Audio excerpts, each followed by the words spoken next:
نہایت شرمسار کرنے والا یہ حادثہ ہوا. ہمارے جب معلومات میں یہ بات آئی کہ پہلگام کے اندر اٹیک ہوا ہے اور جو ظلم کی انتہا، سفاکیت اور بربریت، بزدلانہ اور کمینگی حرکت ہے جس سے تمام انسانیت شرمسار ہے، بالخصوص ہمارے جموں کشمیر کے لوگ. ہم تو چونکہ مذہبی تعلیمات سے وابستہ ہیں اور تعلیم دیتے ہیں. قرآن مقدس کی آیت ہے، رب فرماتا ہے کہ من قتل نفسا بغیر نفس و فساد فکانما قتل الناس جميعا، جس نے یعنی کہ کسی ایک شخص کو بغیر کسی وجہ کے قتل کر دیا، اس نے تمام انسانیت کو قتل کر دیا ہے. قرآن مقدس پڑھنے کے بعد ہمیں بہت کچھ حاصل ہوتا ہے کہ انسانیت کے ساتھ میں ہمارا تعلق کیسا ہو، ہمدردی کیسی ہو. بہرحال مختصر بات یہ کہ اس وقت میں سمجھتا ہوں کہ جتنے بھی مذاہب کے لوگ ہیں، یعنی رنگ، نسل، ذات، مذہب سے ہٹ کر کے دیکھا جائے، اس سے بڑی ظلم کی حد کیا ہو سکتی ہے کہ بلا وجہ جو ہمارے مہمان بن کر کے باہر سے آئے تھے انڈیا کی مختلف ریاستوں سے یا اس کے علاوہ بھی، تو جو اپنے بچوں کے ساتھ میں، فیملی کے ساتھ میں ہمارے کشمیر کو دیکھ رہے تھے، بہاریں دیکھ رہے تھے اور آرام و سکون حاصل کرنے آئے تھے، ان کا سکون چھن گیا.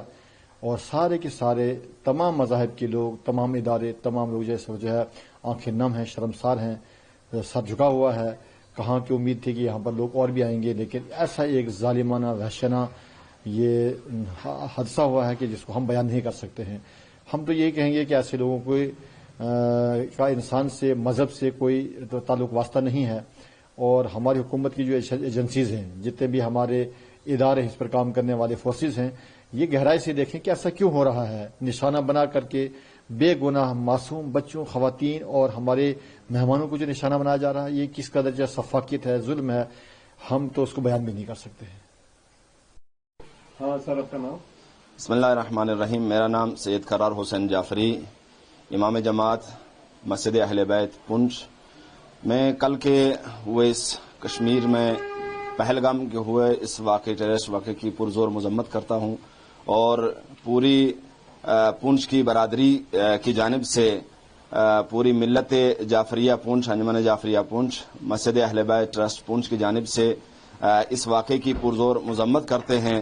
اسلام ہرگز اس بات کی اجازت نہیں دیتا کہ بے گناہ کسی کا قتل کیا جائے، بلکہ قرآن مجید میں ارشاد ہوتا ہے من قتل نفسا بغیر نفس او فسادا فی الارض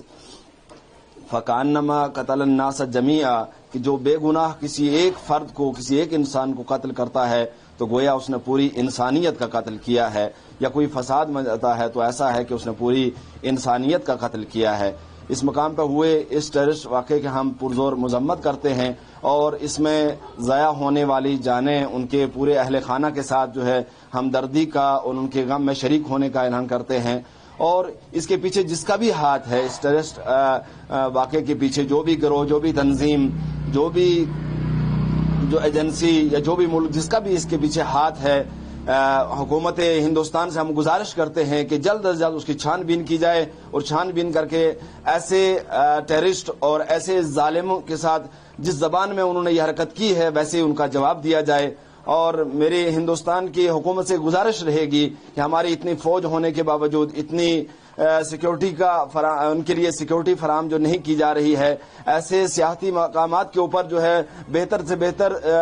سیکیورٹی کا اہتمام کیا جائے تاکہ باہر ملک سے آئے ہوئے ہمارے مہمان جو یہاں سیاحتی اس پہ آتے ہیں ان کی تاکہ اچھے طریقے سے ان کی جو حفاظتی ان کے انتظامات کیے جائیں. اور ہم ایک بار پھر اس پورے واقعے کی مذمت کرتے ہیں اور پورے جموں کشمیر کی طرح پونچھ میں بھی آج پورا دن پونچھ بند رہے گا اور ہم یہی احتجاج کرتے ہیں کہ ان ظالمین کو کہ جو اس طریقے سے مظلوموں کے اوپر ظلم کر رہے ہیں، جتنا جلدی ہو سکے انہیں لگام ڈالی جائے اور حکومت ہندوستان ان ایسے حادثات کو روکے اور بڑھ چڑھ کے اس میں جو ہے چھان بین کر کے تاکہ اس کے اصلی اس چہرے کو سامنے لایا جائے اور اسے کیفر کردار تک پہنچایا جائے. والسلام علیکم ورحمۃ اللہ.